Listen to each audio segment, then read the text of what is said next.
Bonjour et bienvenue pour une nouvelle vidéo sur la chaîne. Aujourd'hui, je vais vous expliquer comment placer la vitesse au bon endroit lors de votre swing de golf. Vous êtes nombreux et nombreuses à ne pas placer la vitesse au bon endroit pendant votre swing, ce qui, au-delà de vous faire perdre de la distance, génère également tout un tas d'autres problèmes, notamment de direction et de chemin de club.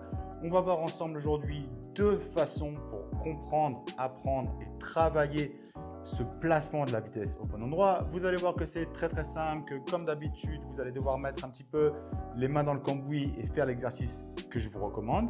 Moi, je m'appelle Paul Lambersin, je suis coach de golf et je suis là pour vous aider. Avant de commencer, petit instant promo, n'oubliez pas et comme d'habitude, mettez un j'aime sur cette vidéo et abonnez-vous à la chaîne si ce n'est pas déjà fait. Ça m'aide énormément auprès de l'algorithme YouTube. Si vous avez des questions, des suggestions, des commentaires, n'hésitez pas à me laisser un petit message et j'y répondrai avec plaisir. Et enfin, je vous rappelle que si vous voulez qu'on travaille ensemble dans la vraie vie, vous pouvez me rejoindre au Golf d'Évian, là où j'enseigne toute l'année, ou sur l'un des nombreux stages que j'organise en France comme à l'étranger. Si j'ai décidé de faire cette vidéo aujourd'hui pour vous apprendre à placer la vitesse, c'est parce que vous êtes nombreux et nombreuses à placer la vitesse ici dès le début de la descente. Un maximum de vitesse ici dès le début de la descente, ce qui en fait finalement vous fait perdre l'angle des poignets là, hein, d'accord, perdre ce qu'on appelle le retard. La vitesse est placée ici et au moment de la frappe, elle est déjà dissipée. Et donc, vous obtenez des frappes qui sont faibles. Au-delà de perdre ce qu'on appelle le lag, le retard et de dissiper la vitesse, ce qui se passe aussi, c'est que ça vous fait faire un par-dessus. Hein. Vous êtes là, vous mettez la vitesse comme ça dès le début parce que vous voulez tuer la balle. Le club passe devant vos mains, comme ceci.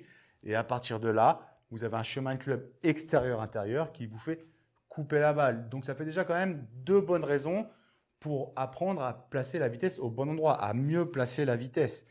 Pour travailler ça, hein, pour réussir à appliquer la vitesse ici dans la zone d'impact, hein, vitesse maximum ici dans la zone d'impact et pas au sommet du swing, on a deux exercices qu'on va pouvoir faire. Le premier, j'ai un club ici un petit peu particulier, c'est Bruno qui me l'a fabriqué, donc vraiment merci Bruno, c'est vraiment cool. J'ai un club avec une chaîne au bout et une balle de golf.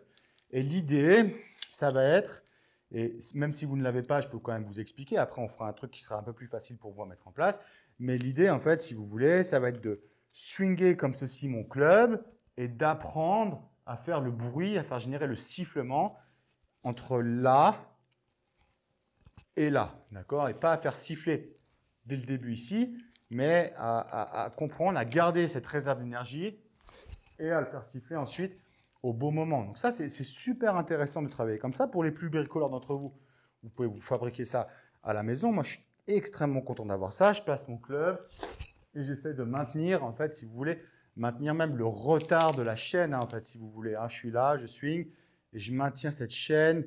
Je vous montre de face, mais quand je suis là, je swing, je maintiens la chaîne comme ça, derrière. Et seulement après l'impact, la chaîne va se libérer. Si je mets tout de suite la vitesse, vous voyez, la chaîne, elle va passer comme ça, au-dessus du club, comme ça. Hein. Donc, je suis là et j'apprends à garder, à tirer cette chaîne, à la garder derrière la tête de club. Donc, je vous remonte encore une fois à quoi ça ressemble. Je place mon club et je garde la chaîne derrière le shaft pendant toute la durée du swing.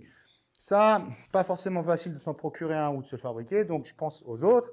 Et là, on va se munir de notre corde. Hein. Ça, on s'en a déjà servi dans pas mal de vidéos. Je vais vous mettre un lien dans la description si vous voulez vous en procurer un. Ça ne coûte rien et vraiment, pour moi, ça c'est un des accessoires indispensables dans votre sac de golf si vous êtes sérieux à propos de votre golf pour vous échauffer ou même pour travailler différents aspects de votre swing. Et là, c'est pareil avec la corde. Hein, donc, on a un grip, une corde, une petite balle en mousse au bout. J'apprends à faire un swing, je vais placer la corde sur mes épaules.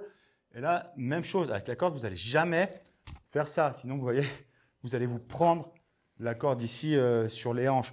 Vous allez placer là, vous allez swinger. Et ensuite, vous me la faites siffler au bon endroit, cette corde. Hein, d'accord? Donc, on va vraiment apprendre à placer la vitesse au bon endroit. Et ça va redresser votre chemin de club. Parce que, encore une fois, si je suis là et que je la fais siffler très vite, la corde, vous voyez, on l'a clairement vu à la caméra, hein, elle fait un extérieur-intérieur et je vais couper la balle. Donc, je suis là, je suis patient et la corde, je la fais siffler entre l'impact et à peu près ici. Voilà. Et après, l'idée, lorsque j'ai travaillé ça de nombreuses fois, lorsque j'utilise mon club, ça va être absolument la même chose. Je suis là, j'apprends à placer mon club et à le faire siffler ici comme ceci après l'impact. Essayez ça, ça va grandement améliorer votre séquence, ça va grandement améliorer vos frappes de balle ainsi que vos directions de balle. Moi, je vous souhaite un bon entraînement et je vous dis à bientôt pour de prochains conseils.